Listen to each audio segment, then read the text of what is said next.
আজকে আমি আপনাদের দেখাবো এই জ্যাম সফটওয়্যারটা কেমনে করে কমপ্লিটলি আমার পিসি থেকে আনইনস্টল করতে পারি। জ্যাম সফটওয়্যারটা আনইনস্টল করার জন্য আমি ফার্স্টে উইন্ডোজের সেটিংয়ে যাব। সেটিংয়ে যেয়ে আমি অ্যাপসে ক্লিক করব। অ্যাপসে ক্লিক করার পরে অ্যাপস অ্যান্ড ফিচার্সে যাব। ফিচার্সে যাওয়ার পরে আমি জ্যাম সফটওয়্যারটা খুঁজে বের করব। জ্যাম সফটওয়্যারটা সবার নিচে আছে,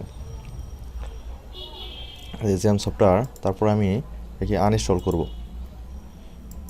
আনইনস্টল ইয়েস ক্লিক করব। কিছু টাইম লাগবে। ইয়েস ইয়েস আনইনস্টল হইতে কিছু টাইম লাগবে, সে পর্যন্ত আমরা ওয়েট করি।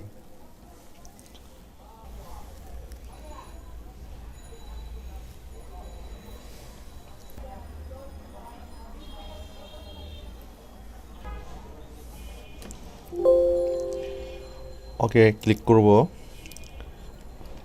জ্যাম সফটওয়্যারটা আমার পিসি থেকে আনইনস্টল হয়েছে, কিন্তু এর ডাটা জ্যাম সফটওয়্যার রয়ে গেছে। দেখে আছে কিনা জ্যাম সফটওয়্যার।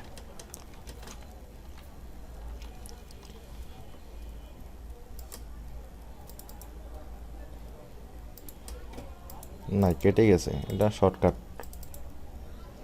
ইয়েস, দেখেন সি ড্রাইভে যাব। সি ড্রাইভে যেয়ে আমি খুঁজে বের করবো জ্যামের কোনো ফাইল আছে কিনা। প্রোগ্রাম ফাইলে ঢুকবো। প্রোগ্রাম ফাইলে না, জ্যাম নামে কোনো ফোল্ডার নাই। প্রোগ্রাম ফাইল 86 বিটে যাব, দেখবো জ্যামের কোনো ফাইল আছে কিনা। নাই, এই জায়গায় আছে। এটা আমি কমপ্লিটলি ডিলিট দিব। তারপর আমি ইউজার্সে যাব। ইউজার্সে যাওয়ার পরে অ্যাডমিনে যাব। অ্যাডমিনে যাওয়ার পরে অ্যাপ ডাটাতে যাব। অ্যাপ ডাটাতে যাওয়ার পরে রিমাইনে যাব। রিমাইনে যাওয়ার পরে দেখেন এখানে জ্যামের সম্ভব কিছু ডাটা থাকতে পারে। নাই।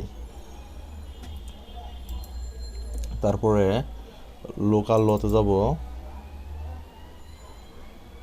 নাই। লোকালে যাব, দেখি জ্যামের কিছু ডাটা আছে কি না। নাই। পিসি থেকে আমি কমপ্লিটলি জ্যাম সফটওয়্যারটাকে রিমুভ করে দিলাম। Thank you.